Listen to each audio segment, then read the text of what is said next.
Cool. What's up, bro? y'all? What's up, guys? Happy Monday. Happy Monday, everybody. What's up, Manu? Got Manu getting us getting What's up, after us Manu? here. We got what's up, Cassandra? Good to see you guys. Let us know who we got in chat, and if you guys are on the replay, we're live every Monday at 5 p.m. Eastern. So be sure you pop in, come ask your questions. On And the replay, we're live every Monday at 5. My bad. Sorry about that, family. We got the speech jammer going on today. Let's see. Cassandra said, best way to estimate inbound transportation charges, any calculator available that can simplify this. So I'll just plug in an estimated cost per pound into SellerAmp, like on the back end. And I think anywhere from like 60 to 80 cents per pound is a good conservative estimate these days. Yeah, for sure. I've seen some showing up at like 30 recently, but then others will pop up to like $1. It's like there's a lot more variation, I feel like. Yeah, I just try to be super conservative with it. Yeah, and then the big thing too is that if you ever have certain types of products that are incredibly efficient to ship, you can update your SellerAmp calculator and then or create separate profiles for that matter, and then refresh it to see those come even cheaper too. To see the profit be a little bit more accurate. And it's actually really easy to estimate shipments in Boxum too, as well, which is pretty cool too. On that as well. Is it possible to do FBA with little to no money, or should I save up? So you definitely want to save up at least a couple $1,000s. And obviously, we're not going to recommend you get into like wholesale and spend $20K on your first PO, but a couple thousand will make your getting going a little bit more efficient and a little more easier. With that being said, you'd probably look to do some maybe outlet flips, retail arbitrage, Marshalls, TJ Maxx, Burlington Coat Factory, kind of focusing on fast moving, high ROI stuff. That you can FBM and then just keep churning and try and double that 1,000 as quickly as possible to gain the proof of concept, but to B, just gain a little bit more leverage as well. Yeah, you definitely don't need like a lot, but you do need something. I mean, technically you could start on Amazon with the used book model pretty much for free, honestly.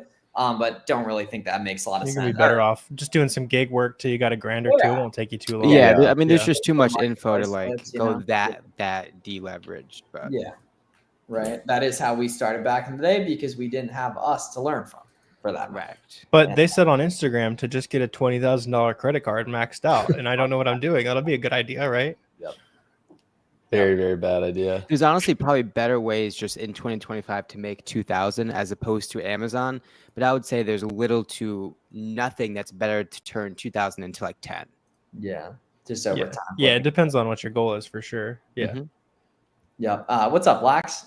Lax says hello to me and hello to none of you guys else, I guess. Good to see you, family. Good to see you here. What's up, Charlie? Good to see you here as well again. Right there is Boxum still needed. My 3PL handles the entire shipping process. Yeah, so you should probably do some FBM at some points, Cassandra. There's just a lot of free money available with FBM shipping directly to the customer. And you have a lot of leverage to that just in Boxum, turning around stuff really, really quick, which Boxum's going to be great for listing for that as well. And then also the analytics suite too with SKU profitability, ASIN profitability, category profitability, and all that. We've got some more features coming, profit overview on there too. So yeah, you'll want to be utilizing Boxum for all that. Cassandra as well. Okay. All right. You made up for it, Lax. Don't worry about it. Where's the guy who always specifically excludes Garrett? Yeah. I think I won him over last week. You did, yeah. Check Pickle Rick's Twitter here. Let's see what's up with Pickle Rick here. What's up, Chris? Chris, I think they're kicking off the challenge. Yeah, that's what I was about to say. Today, kicking right? off the OA challenge. Yep. Okay, that's a vibe right there. Well, I think it starts in probably like an hour or two, I would guess, right? I think it's the 13th one, right? 13th OA challenge. Oh, that's epic right there. Yeah. How Chris, how far is that going back to? I want to say they've been doing it since early, like shortly after I started, probably 2018, 2019. Okay. Pickle Rick was seen active on Twitter in Q4 of 2024. I think he had taken some time off. I'm checking his replies here. Interesting. Yeah. So number 13, that's what's up. Yeah, he's about a once a week on Twitter there in the replies for a while. Cool. John said, guys, what's keeping you going? Me personally, it's just enjoyment and just the fact that, got systems in place, doesn't require a ton of input. It's kind of business as usual, more or less at this point. Yeah, like there's always shiny objects you could do, but the big benefit of time in a specific industry is that you build up a lot of efficiencies and you start to see tons of stuff that other people just won't see if they were brand new to it, right? And that's an awesome thing. and everything, right? And so you get a lot of momentum and just a lot of skill and leverage built. And year 5 in a business, you get way more back for the time you put in compared to year 1 and 2, right? And so that's the nice thing is that, a lot of folks, I was talking about this with Chris on his podcast earlier today, a lot of folks that are new think that it's the business model that succeeds when it's not.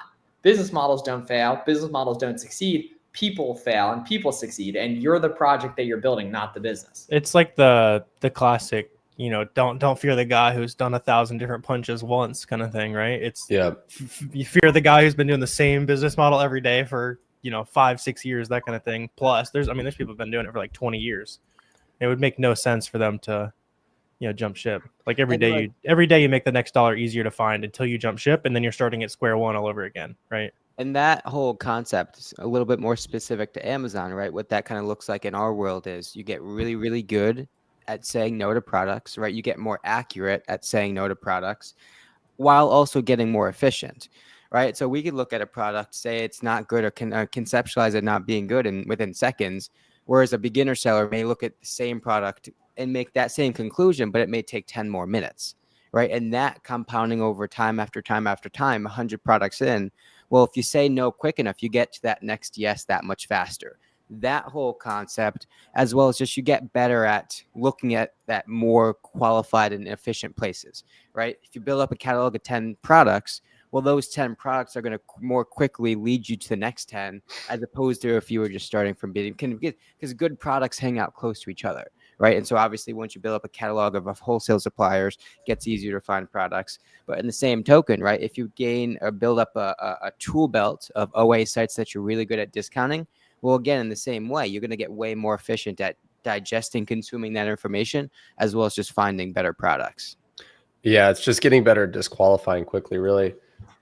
Jimmy, what's up, man? Listen, I didn't mean to be rude to you on Twitter earlier. Feel free to shoot me a DM on Instagram if he just was spamming the same reply to every one of my tweets asking me to DM him, and I just replied and said I'm not going to DM you. Okay. Interesting. So, but yeah, feel free to DM me on Instagram if you have a question. I think it wasn't letting him DM me on Twitter. All right, makes sense. See, Locke Somebody says said- Korean sunscreen's going crazy for you. Sold a bunch. Come of on, them today. Locks, good work. All I love FBM. it. That's even better. Yeah, if it's all FBM, you love to see it. Yeah, also just a PSA, the fake accounts, especially on TikTok and Discord, are running wild. They're going hog wild. Yeah. There's so many from Miles You have never heard me ever talk about anything with Shopify or and crypto. anything with crypto besides the occasional bull retweet on Twitter. That's right? true. So Yeah, I mean, please do not Coinbase withdrawal anyone. I'm not going to build you a Shopify store. I'm not going to install a VA into your thing to build you a Shopify store. As much as I wish I could, I can't. yeah. Miles, remember when I sent you that screenshot of that Facebook account that they had like copied your timeline and everything? They had like gone and taken all your, like literally reposted your entire timeline on Facebook. There's probably like software that does it. There's probably like scammer software. Yeah. I screenshotted it because they DM me on Facebook and they were just like, hello. And I screenshotted and sent it to Miles. Like, Miles, Dude, they'll is this like you? the fake And you were accounts like, will like no. the fake accounts will like DM like my fiance. Be like, Yeah. oh. I am Warner. Hello. Yeah. Hello. Would you like to buy a virtual assistant? Watch 150. Oh shit! So you're really Oh, about appreciate that. Oh, that's love. I thought you were trolling there, Jimmy. My bad. Channel's blown up. No, I would never do this. I mean, people do it and it works, but we're never going to recommend forgery. Because Amazon, that is something too that Amazon will. I mean, they say that they will shut your account down for it, and they will in some occasions. Just that's not worth risking that. Well, They'll I mean, also your call your account's always going to be supplier worth, huh? They'll call your supplier sometimes too. So if you fake the I've gotten quantity- calls. Yeah, Yeah, I've gotten yeah. a couple. More so with Walmart than Amazon. Interesting. Interesting. But I've gotten a couple. It does seem like Walmart's approach is like from the get-go, make sure that there's legit sellers and then be a little easier. Amazon's like, we'll let anyone on here. Well, it's and we'll also make them prove it as easier they to be go. way more like white glove service based when you're working with Smaller. a way smaller of a Yeah. marketplace.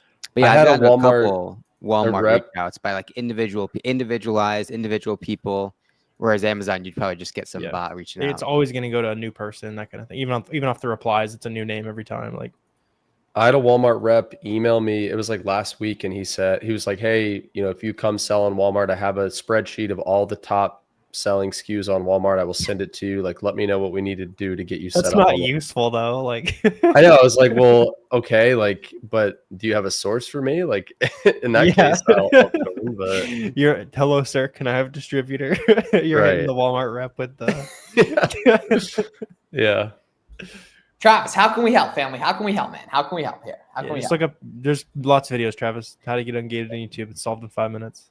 Yes, sir. Right there. Yeah. Now, Travis, are you going to get declined a couple times? Yes. That's just how the system works. It's typically 5, 10, 15 times per brand, but there's small brands like Cuddle Duds and Stafford that'll get you approved right away as a complete beginner there. It's horrible. Why is it horrible, JP? Why, if something exists that everyone else has to deal with, that you have to deal with, right? You kind of have a choice of saying it's horrible or not, right? It's not like you're doing anything revolutionary here. But it's also a barrier to entry too, right? Like the fact that it is so quote unquote difficult just means that other people aren't going to take the effort to go through and get ungated. So really, it's kind of a good thing for the people that hang in there and get it done. Yeah, and the nice thing is if you watch any of our streams from the almost 2 years we've been doing this, every single one of them, someone says ungating's hard, but there's also big sellers that tap in that you'll never hear them saying ungating's hard, right? And that shows that just if you stay consistent and keep applying, like everyone else, right, you'll get approved here too. All right, we're back to the every third message. LOL. Let's okay. Yeah. Last week it was every other. You're at every third now. Every third you can press that enter key and we'll try it. Every third. Oh god. Okay. Next Wave Outlet just loves to troll on my say channel. that to the 100 plus 100K a month sellers we've had through there. I heard ungating is much easier, like using one. Yeah, exactly. That's true. I want to try WHOLESALE ungate will work. Yeah. So Travis, all big websites, bro. Yeah. So all big websites there. So Allison, good question. What's something you wish you knew in month 1 that you learned the hard way? So, Garrett is actually the first one I heard say it this way, but he says, look for reasons to disqualify a product versus reasons to buy a product. Like if you can't find any reason to not buy a product, then that means it's a good buy. But a lot of I know for myself, especially early on, buys for sure. Yeah, especially early on for me, I would profit, and then you mess up 5 other. You try to fit a square peg into a round hole. Like you try to justify a buy just to buy something, when in reality, yeah, it's probably not a good deal. I mean, every new seller should have print out a list and tape it next to the computer of all the metrics, all the qualifications, all the checkpoints that you have to go through every single purchase, right? And they're all reasons to say no. Right. So whether it be account health, look for IP complaints, right? Am I going to make $200 on this product? Right. Am I ungated on the brand? Is it hard restricted? Can I ship it easily? All these things, you could have a list of 6 to 8 things that you will have to go through each and every time. Right. And the benefit of that is, and I've seen it happen a bunch of times, right? We all talk to beginner sellers every day that buy something just because one overwhelming metric is super, super beneficial and super, super attractive. Right, whether that be it sells 10,000 times, but they can't actually sell the product. Whether that be this sells at $20 profit per unit, but there's a whale seller that's owning 99% of the buy box, and they're not going to probably get any sales. Or both of those are good, and they just can't sell the brand, or it's restricted, or they don't have access to it. All these sorts of things, there's always an if and then, right? It's good, but something else. And so creating that list for yourself of all the things that you have to watch out for, all the things that can kind of bite you in the rear end, are going to make you more of an accurate purchaser in the beginning. That's the real skill set too, is how do you get as good as possible at saying no and as fast as possible? Because as soon as you're crazy at that, then you're just scrolling. Oh, yep, that looks good. Let me do a little bit of homework on this. Maybe you find a small thing, but yeah, it massively cuts the amount of things you're actually looking at rather than just skimming past.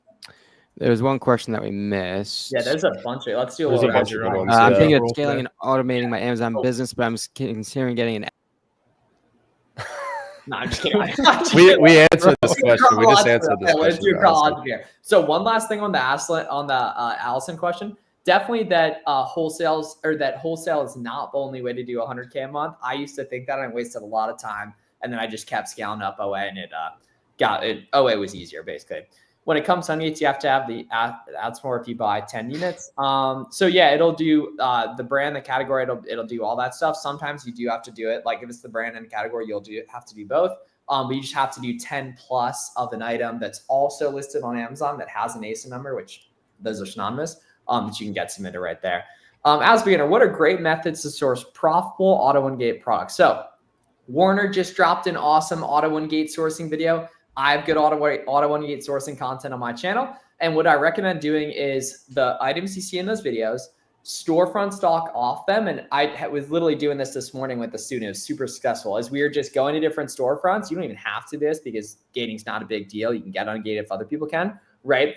But we would just go brand by brand, open up the storefront, click the brand, check an item, click the brand, check an item, click the brand, check an item. And anything that autoed, we would search up. And then eventually, I mean, honestly, from the get-go, you can ungate stuff too. So then you just look for profitability on those. So storefront stock and okay. Somebody said, Corey, how come you didn't reply to my DM on Instagram? I haven't looked at Instagram in like 4 days. I got to pay $35 a month for your membership and you won't even hop on a quick call. I charge $1,000 an hour for a call. What are you scared of, dude? That's pretty selfish. Take and no give. That's exactly how I operate. Taking care of, man. Wait. Skeets? Well, ask your question. I'll answer it right now. But you could have just asked the question and not come out swinging and make a friend. Now, I'm not going to get on a call with anybody, and certainly not for free. So ask your question. We'll answer it though. Tremendously horrible vibes too. Did you explain? Have good energy about it. On my biz too. Thanks. You get an admin BA for a Sir Prep Center. It depends where your bottleneck is more, but probably Prep Center, just because prepping is more work. Prepping's more work than admin. If like. I mean, really forever, honestly, for that matter. So definitely Prep Center. Abba. I mean, prepping most times is a cheaper activity to outsource too. Also, right? You're talking, and quite honestly, Prep Center, you actually can make money by using a Prep Center, depending on your state. Right? If you're in like a California or like a Texas, you could be paying 7, 8, 9%, 6% sales tax, right? And so depending on what your average buy cost is, you could be paying more per unit on just sales tax as opposed to offloading that work as well as not having to pay sales tax. That's a fact right there. It shouldn't be a problem for authentic sellers there. When you put, I already did. Yeah, testing my luck. That's been done. LOL's pro right there. No problem. LOL's pro. You got this, bro. You got this right there. Yeah, you got this. Okay, I did pick a winner for the 0 to Hero challenge, and I'm going to be releasing. I think the videos are going to start Friday or Saturday right there. Yes, that's going to be a very good thing. I got big plans for that. This dude's going to go 0 to 10K a month in no time. It's literally using the same thing you guys are seeing too as well. You'd answer my question. That's wild. There's a question earlier though, that I did want to touch on. So the guys, where did he go? He was asking if he should start hold on. I want to find this question because it was a good question. Oh, he said, I want to skip OA and RA and do wholesale only through distribution channels, not contacting brands directly. I have 10K. What do you guys think? Can I make 3K net every month? So if you're asking that question, I don't think you should jump right into wholesale. I think you should do arbitrage first to learn the foundation. Now, if you have 10K, that's enough capital to start wholesale, but I would learn the foundations, do some arbitrage, turn that 10K into 15 or 20, and then look to start with wholesale. Now, another reason I don't necessarily recommend starting by going directly to distributors is because it's just really hard for newer sellers to determine what makes an authentic distributor. Like there's just too many predatory and bad distributors out there. I say go directly to brands. And if you want to work with distributors, just ask the brands who their distributors are. And so if the brand tells you to go to a specific distributor, then that's a good distributor. And I'd start there. Yeah, that's a good question. I'm brand new to FBA. Been watching videos for hours today. I officially started July 1st. Is it true Target and Walmart online receipts aren't accepted by Amazon to ungate? So that's actually not true. Amazon just looking for proof that the items you're selling are legit. And obviously, if they're going to trust anyone, they're going to trust the biggest sellers of large, they're going to trust the biggest sellers of name brand products in the world right there. So yeah, Castro. So why you're seeing some people say that is because those are probably newer folks that don't understand that getting declined for ungates is completely normal, right? And everything. So those brands or those suppliers totally work for ungating, and we know that that's the case because there's a lot of brands that exclusively come from those websites that are OA products, right? So they only come from one source. They're owned by Walmart, and one's a great example, right? And then therefore, and one's the only place to buy that. So it has to be that, that has to work for ungating right there. Yeah. We have so many questions today. A lot of really good questions. These are good. Yeah. It's good energy. Our good little Money Monday here. Is cold calling better than cold emailing, Corey? Yeah, so definitely. If you have the opportunity to either call or email, calling's always going to be more effective because fewer people do it. And most of these brands and most of these distributors are getting like 50, 100 emails per week from Amazon sellers. So yeah, always call if you can instead of emailing. Oh, yeah. Yep. Brian's right. You got to fight off the little kids in the toy section at Ross. That is a rite of passage. Yeah. Super loud. There's always something beeping at you in Ross. Yeah, it's part of the game. Part of the game. Sweet. Yeah, of course, Travis. Ross- I mean, they should shut down your account. Do I think they will if you do it once or twice? Probably not, but should they? Yeah. They will most likely. Don't risk it. Ryan had a question. He said, thoughts on starting brand direct wholesale through a new seller account to mitigate platform risk on my main OA seller account.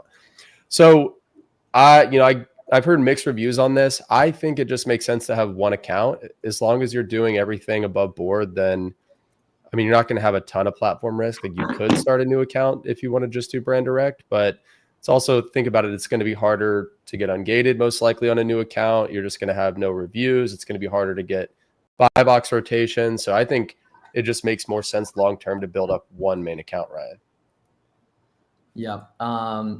Yeah. So Kevin, that's just honestly, like, just don't worry about what Amazon says in those denials, right? Like we can see Ian here is getting denied a bunch. That's just how it works, man. Keep submitting, you'll get approved. Yeah, I've seen it. I've seen even more issues lately with like real distributors. So people say like, you can't use retail anymore. Like it's happening everywhere. You just got to submit multiple times. Yep. Yeah. So we're part owners in SellRamp. Yeah. Doesn't allow multiple accounts in both resellers. Yeah. Different types of products there. Yeah. Jimmy, you're asking about, so yeah, 30% ROI does usually turn into about a break even after it's returned the first time, Jimmy. That is for FBA. I'm not exactly sure how the math would shake out for FBM. I assume it would be a little less penalizing because you don't have to pay a pick and pack again. So it's going to be a fair amount of savings, but yeah, just make sure you're baking that into stuff that does have a good return rate. So Brian, good question about transparency. He says, how do we get ungated for an ASIN requesting for a transparency barcode? So Brian, what you would need to do is you would need to get 5 transparency codes for that product and basically upload those 5 codes to get ungated. And then once you get ungated on the listing, then every unit you send in to FBA is going to have a transparency code. And if you FBM that listing, you're going to have to type in the transparency code for every unit that you FBM. So unless you're buying directly from the manufacturer and they've told you like, hey, these units have the transparency codes, then you're not going to be able to get ungated. And I wouldn't bother selling that with transparency barcodes. Yep. Because that's, I mean, to Corey's point, it's going to keep out a lot of people, that aren't buying. Oh my God. They just don't understand it or don't plug it in on ChatGPT, or just aren't buying from the proper sources, right? If that pretty much eliminates anyone buying from a distribution company, closeout company, right? You're going to be competing with people directly from the brand and probably relatively equal price points as well. Yeah, more regularly. That's super useful for people the way they learn better. Okay, cool. Yeah, I have I am weird about doing that, but I think that's very helpful. Yeah, yep. Yeah, Jimmy is right. Miles, you were supposed to pick me to do the 0 to hero. I thought he meant to pick one to do. Oh, my bad. I think he means like the content. I think it'd be cool to do it at like a 10K a month SAR and scale them up. Yeah, it'd be a good idea. We just pretend that I've never sold anything and just try to gaslight everyone. Well, that is hype that you're doing that, Miles. I love that idea, and I think that'll do really well. Yeah, 400 people applied. Yeah. Damn, nice. Yeah, gold is right. I'm on my way to 100K subs, so make sure you guys subscribe. Hit the button. Give me the shiny plaque. Give me the plaque. Cool. Sweet. All right, sounds good, guys. So basketball is calling. A little Monday night hoop session here. So appreciate you guys all tapping in. And make sure you guys follow all these guys on socials. And we haven't talked about this a lot lately, but check out the Buy Box Bandits podcast as well. We got 180 plus podcast episodes too, as well. I might consider. Yeah, Castro, check the link in the description. Yeah, there's an application. We don't take everyone, so you'll have to apply right there. We can buy plaques these days. Hit me up. You see LOL's pro right there. Good night to you too, family. As well. Good night to you too, family. Be great. All right, cool. Y'all be great. See you later. See you guys.